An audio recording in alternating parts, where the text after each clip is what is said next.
Okay, so we are going to be doing a stingray feeding. So you've never done this before? I have not, and I'm a little nervous, I'm not gonna lie. So each of our cups of food that a guest can purchase, they're gonna get a couple of small pieces of food. This is just to kind of represent how you're gonna do it. So when you get your piece of food, and it could be herring, shrimp, squid, all sorts of stuff, you'll put it flat on your hand, and you'll put your thumb just gently over it and lower it into the water. And our stingrays, they're kind of like the Roombas of the ocean. You're gonna feel a gentle suction, and you'll just lift that thumb. Another option is you can just slide it right down the glass between your fingers. Okay, and they do the rest. They just They slurp do it the up. rest. They sure do. You can see they are ready. They're moving around. So we can go ahead and get some food if you want to try feeding them. Okay, let's do it. So I'll start you off with a fish head there. Fish head. Yep, so they get capelin, herring, shrimp, all sorts of food, and then you'll just want to put it flat on that hand.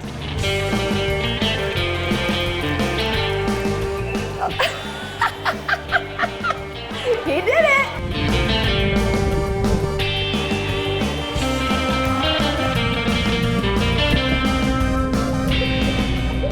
And they're kind of smooth. They are smooth. So they have a very smooth skin. They're related to other animals like sharks and skates. And that smoothness is going to help them glide through the water and kind of get around all those things on the ocean floor.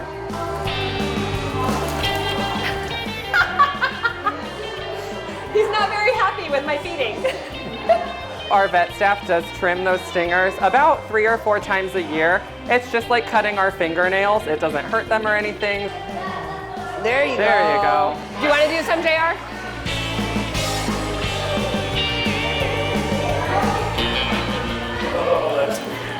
That's so weird.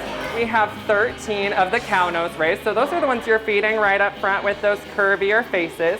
And then we have 4 of our southern stingrays. So our southerns are a lot larger. You can identify them from their color, and they're a little more stationary. You might see them kind of hanging out at one spot, whereas the cow nose rays are really swimming on through. We have a young one out there, Seraphina. She's about a year old. She is our newest stingray. So we are part of a species survival plan with stingrays. So they do breed, and we had a baby here at the zoo pretty recently. They're what's called ovoviviparous, which means they have an egg, but it hatches inside of them.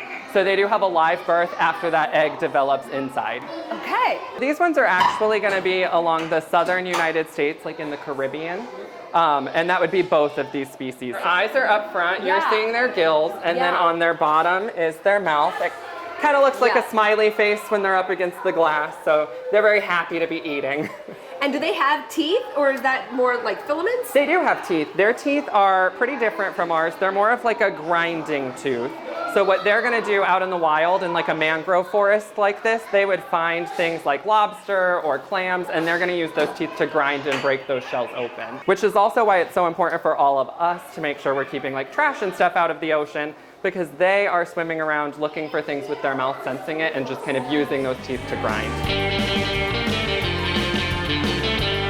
They can actually sense our electrical currents in the water. So they are, if they're coming up to us, they get to choose that. If they feel like they want to stay away, they know our arm is in there. So it's hard to know if they enjoy it or not, but they definitely are choosing when they're coming up and when they're staying back.